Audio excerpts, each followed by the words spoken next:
What's up you guys, Rich here, bringing you yet another video. And in this video guys, we're gonna go and check out a listing I have just got in the office, Casa Humphrey in Riberas de Pilar. Riberas de Pilar is next to San Antonio on the way to Chapala on Lake Chapala guys, here in Mexico. You don't get many duplexes on the market, to be honest. There's a couple at any one time, there's a couple of duplexes.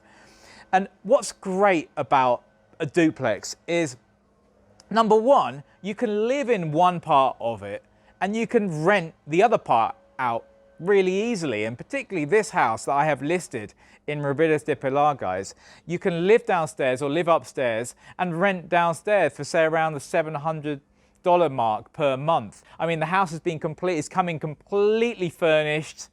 What else? Am I missing anything? Pepe? I don't know. I got my friend here. Look at it, there's Pepe. He's helping me out today. It's two one-bedroom apartments with separate entrance. There's place for a car if you need to park a car inside the property. It's really cute. And by now, you may already know, I actually have a podcast, guys. And I've just launched a podcast. It's called The Rich Varney Show. You know, talking about real estate, talking about what the markets are doing at the moment. I've got a really interesting podcast coming up in a week or so, talking about, are we in a crash? Are we in a recession? Yes, I'm going to be talking real numbers, and we're going to be talking real facts here, guys, about what is actually happening in this area, Lake Chapala and Guadalajara at the moment in the real estate business. Because a lot of people ask me, hey Rich, what's going on? You know, is it a good time to buy? Is it a good time to sell? Well, anyway, in that podcast coming up, we'll be talking exactly all about them things and giving you a bit of inside scope to what the way we are thinking as sellers and real estate professionals at this moment in time here, selling real estate in Mexico.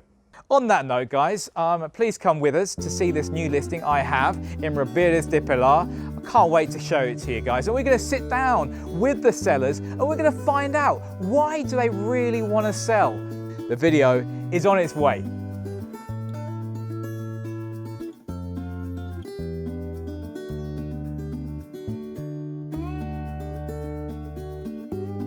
So Lee and Shelby phoned me up the other day and said, "Hey Rich, we love our place, but you know, guess what? We have decided to put it on the market." As you know, guys, the people who've been following my channel from the very beginning, Lee and Shelby were kind enough to do a couple of interviews with me about all the process of them, me following them around, doing the process of them buying real estate. Guess what? We're going to do the complete reverse now. I'm going to be following Lee and Shelby around selling their house. This was actually all a setup from the beginning from Rich. So this whole buying, selling thing is actually not even real. It's completely staged. Is it staged, Lee? No. No, okay.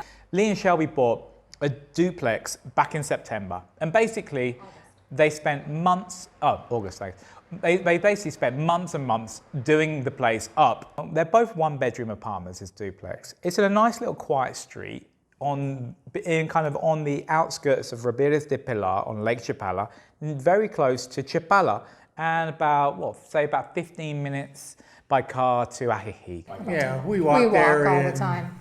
40 minutes? 40 minutes, yeah. Lee and Shelby, they've come to me and said, "Look, Rich, we want to put our house back on the market." After doing an amazing job, I have to say, guys, the house looks great. What you've done downstairs, like turning downstairs into this kind of Parisian vibe apartment in Mexico. I want to ask, because I'm sure a lot of people will be going, well, why do they bought a place in September, and it wasn't your plan to sell it straight away, was it? No, it wasn't our plan to sell it straight away. I think with the pandemic too, just putting different things in perspective, I for one would like to be closer to my parents. So in my permanent home, I want to be back in Canada, closer to my mom and dad as they get older too, and I want to be able to spend time with them. And now it will be probably 2 years since I've seen them by the time I get back. And I just don't like that, you know, and with the COVID and everything, there's less flights, you can't travel as much, less mobility. So in the long term, I want to be closer to them. Yeah, totally understandable. I feel the same way, lots of ways, you know, and been back to England for 2 years as well. So we find ourselves in this place now. Obviously, it's the pandemic still, and people are still restricted to travel, even though we are getting people to come in, and there are properties being sold at the moment.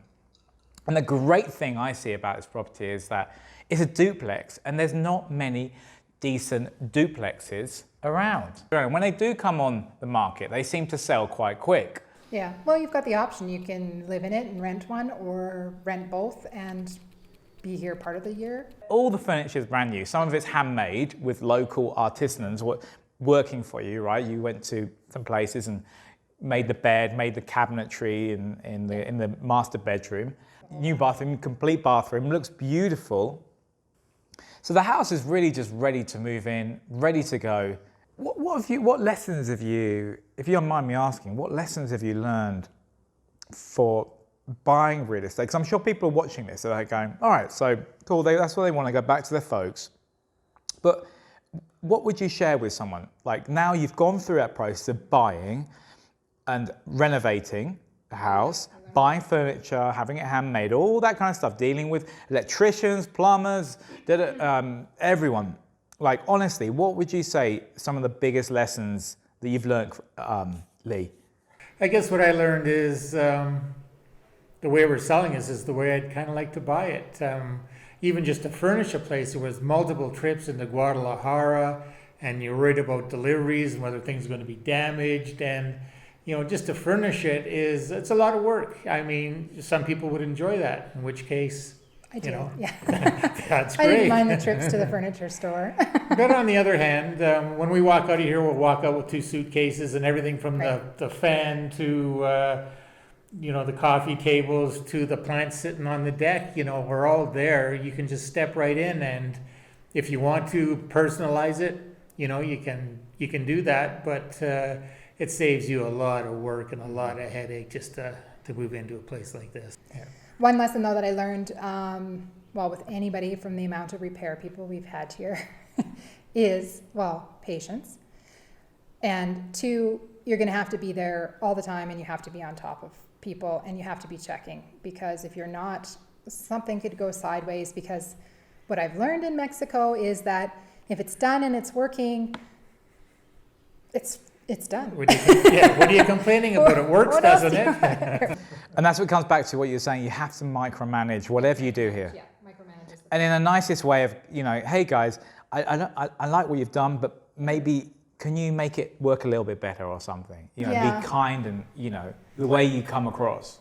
Oh, definitely. I mean, they're not doing it because they're trying to cheat you or, do it in a not a North American style way. That's the question. I mean, we come from 2 different places, and our expectations in both countries are completely different. So that is told to you before you get here is don't expect that you're going to have the same things as you do in North America. And that is very true. It's just not going to be the same. So that's a big lesson, even though you hear it until you live it. Do you think that one of the biggest lessons is patience that you've learned over the past, say, a year of being in Mexico now? Yeah. So many times we've been told, as I was just saying to Rich this morning, he said mañana, which I, again, was like, tomorrow. Mañana just means not today. It's been an experience, and I've enjoyed it. Yeah. No, and so you would encourage someone to come to Sure. Mexico? Yeah. I'm just looking for the next experience. And it's so reasonable, the cost of living, And like I said, I don't know how long we're going to be here. I imagine still probably till spring. Who knows? Depends how long it takes to sell and what happens with the coronavirus. What is it listed for? I mean, if you did watch the video, guys, you know what Lee and Shelby paid for it if you watched all them videos. And if you want to find out what they paid for it, watch the videos. Link in the description down below. But as we know, with any real estate, you want to buy it at a good price, and you want to put a bit of money into it, and you want to make a little bit out of it. So that's the position that Lee and Shelby are in now. They've put plenty of money into it, and they want to sell it. Do you want to tell people what we're listing the property at? Well, we're listing the property at $229,900 US, because that seems to be what the sales numbers are, that or pesos. Mexico is different, and of course we came from Vancouver, whereas you could sell, like in 5 years we doubled our money on our place. But But you're not going to double your money. You're not going to flip it like you see on those American home decorating shows and stuff. You're not gonna make a ton of money. So, and because we've only been in it, it'll be a year in November. And something that's fully furnished like this, TVs and I mean everything. I mean plates, and I mean the house is completely turnkey. It's so cool that you've tried it, that you've experienced it. I think we had to try it. I mean, you never know until you go through the whole experience, until you really commit yourself and do something. You don't really know. I'll tell you the part that I love and I'm going to miss. It's the cost of living in Canada, right, and having a big mortgage, and for a fraction of that, moving down here and being mortgage free, and there's just no feeling in the world like having your house paid for. You don't care what the banks say or what happens really. You know, you're going home and you own it, and nobody's foreclosing on you. Sunshine. So really, for someone to move in here, the only bills that you're going to have to fork out, guys, is the propane gas, which is around like $200 every 4 months, 3 to 4 months. The property taxes, which there are, I think, what do we say, like they're about $150 a year, property taxes? Yeah, that was like electricity, like nothing, because you got the solar energy on the roof. Yeah. And that's about it, isn't it? Yeah. And the water, which works out to about, what, 3,000 pesos a year, which is $150 a year. Yeah. And that's the limit. Yeah. And that's your living costs for running the house. You know, throughout this video, you've been seeing the house, guys. I've been showing you little pictures of the house. I'll leave all the details down below, as usual, of the description of the house. And if you want to have a private viewing, guys, give me a call. I'll leave my email down below, and I will come and do you a private viewing. So either an apartment is very, very comfortable. For a 1-bedroom apartment, I mean, they're very spacious, aren't they? Mm-hmm. It's very spacious.